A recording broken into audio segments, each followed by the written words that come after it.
The discovery of placer gold in California sent shockwaves across the country, prompting a frenzied rush of hundreds of thousands of individuals who hastily made their way to California in pursuit of their get-rich-quick dreams.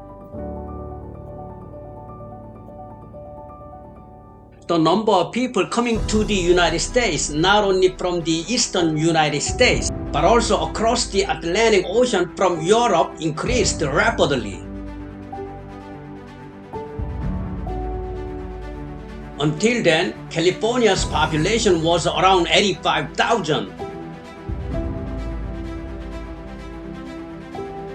However, in 1849 alone, when the discovery of gold became known in Europe via the East, 80,000 people flocked to California. People who came to America and California in 1849 were called 49ers.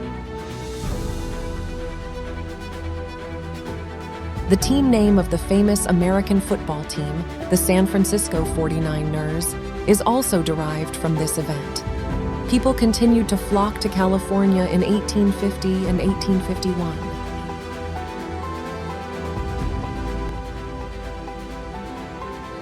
Eventually, in 1853, the population of California reached a whopping 250,000.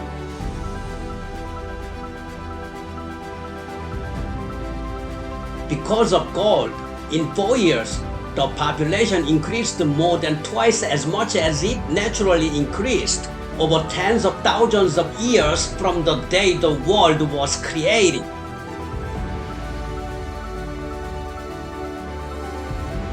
California grew so much that there were a lot of Chinese people among the population.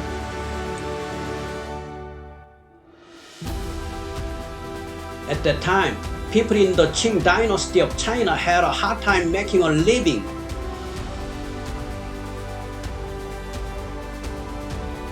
In the Qing dynasty, it was common for people to die of starvation. Following the Opium War, the Taiping Rebellion took place, making the country very poor and insecure.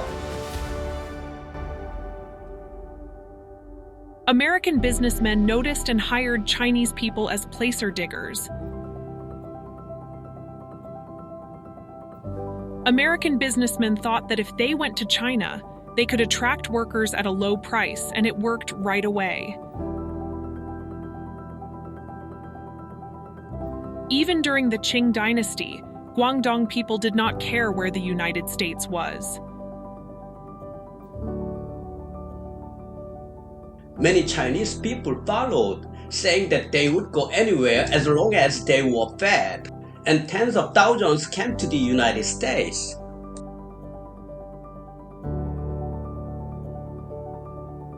However, starting in 1853, the amount of placer gold in California declined dramatically.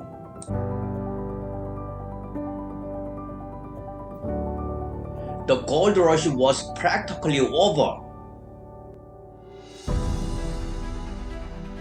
As so many people had flocked to collect placer gold, now the gold that ordinary people could mine with ordinary equipment was running out.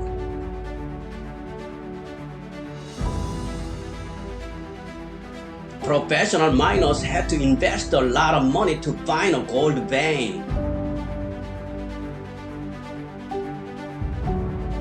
As a result of this change, many people from Europe or the East returned to their places of origin. But the Chinese did not return. There was an attitude that starving to death in the United States was the same as starving to death in China. In fact, there was no proper way to return to China. Anyway, because of the mirage-like gold rush that lasted only a short 4 to 5 years, one of the richest people in American history emerged.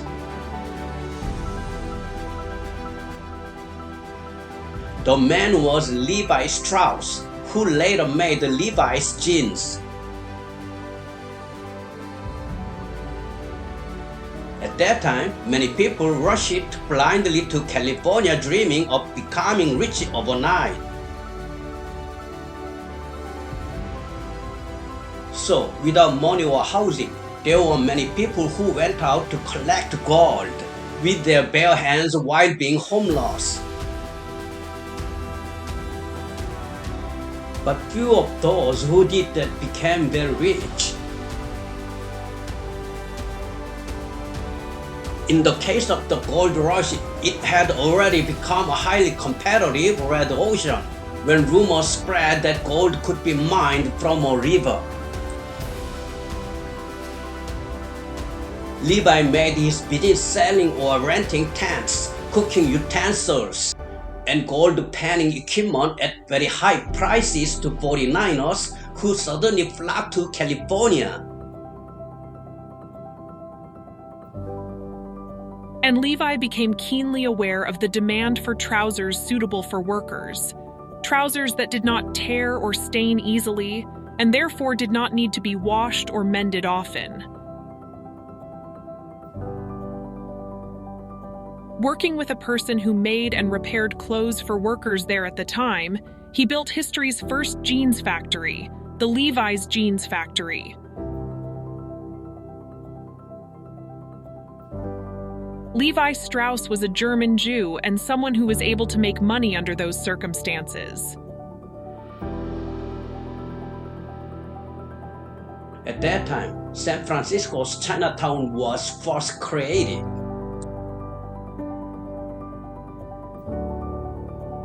The Chinese called San Francisco Golden Mountain.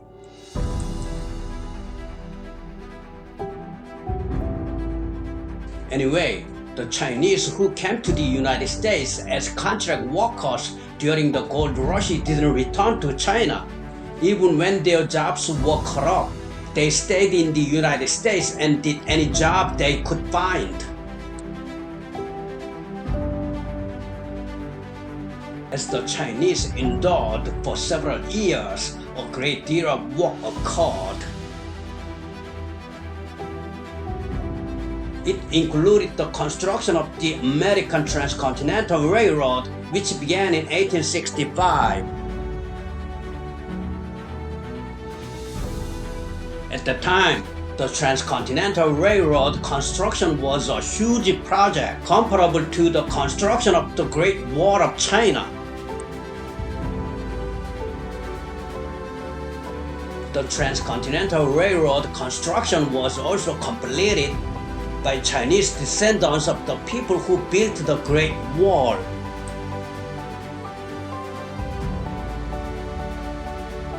At the time of the Transcontinental Railroad construction, the wages of Chinese workers, so-called coolies, were only about half of those of white workers, mainly Irish immigrants. Furthermore, the Chinese were put into the most difficult section of the project. It was only up to the Chinese coolies to tunnel through the high-altitude mountains and steep peaks of the Sierra Nevada and Rocky Mountains.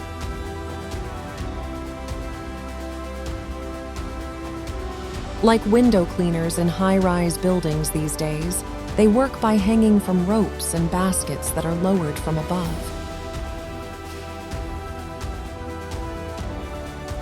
Without any safety device, they were able to dig a tunnel while detonating explosives, relying only on ropes.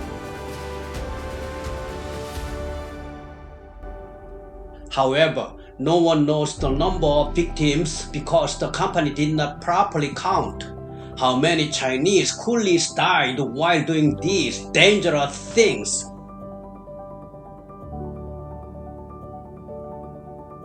It was the self-marking guess of Chinese workers that as many Chinese died as there were railroad ties laid on the railroad.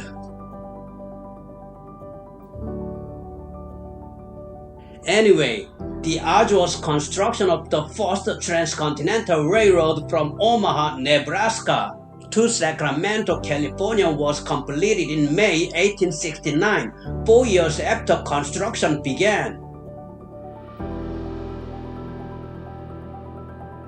And even after that, the construction of the second and third transcontinental railroad continued until 1883.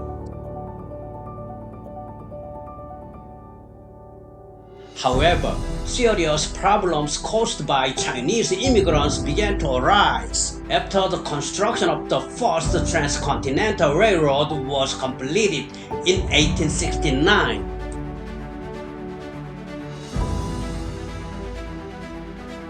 Just then, a global recession struck.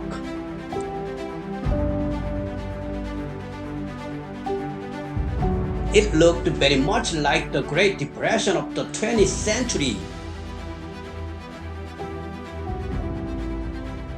The United States was at least in a period of industrial revival, so compared to other countries in Europe, the situation was slightly better.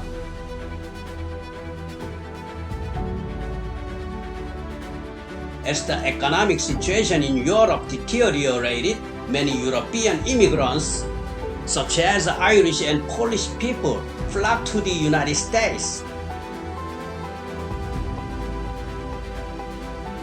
They also had nothing to do except physical labor.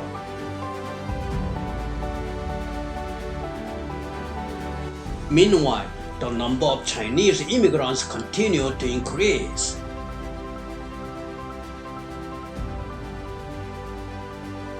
The number of Chinese immigrants, which was 25,000 during the gold rush, increased to 300,000 by the time the Transcontinental Railroad was completed.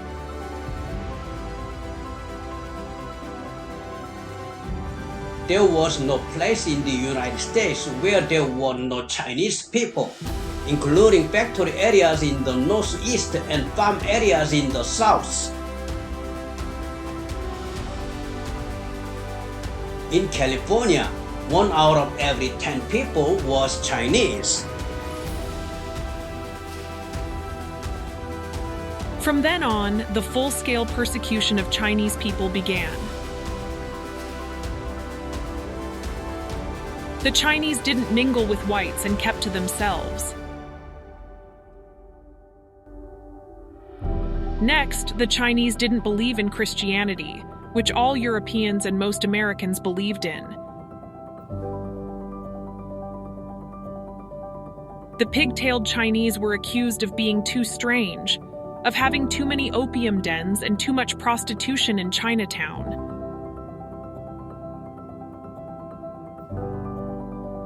People picked various kinds of quibbles and abused Chinese people.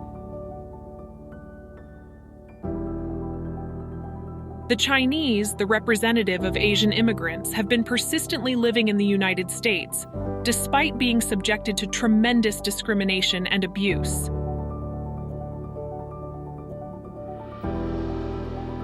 The History of Asian Immigration, Part 3 is coming soon. Thank you for watching the video, The History of Asian Immigration, Part 2, provided by History and Current Events. Gina, Bella, and Tony have contributed so far as narrators. Thank you.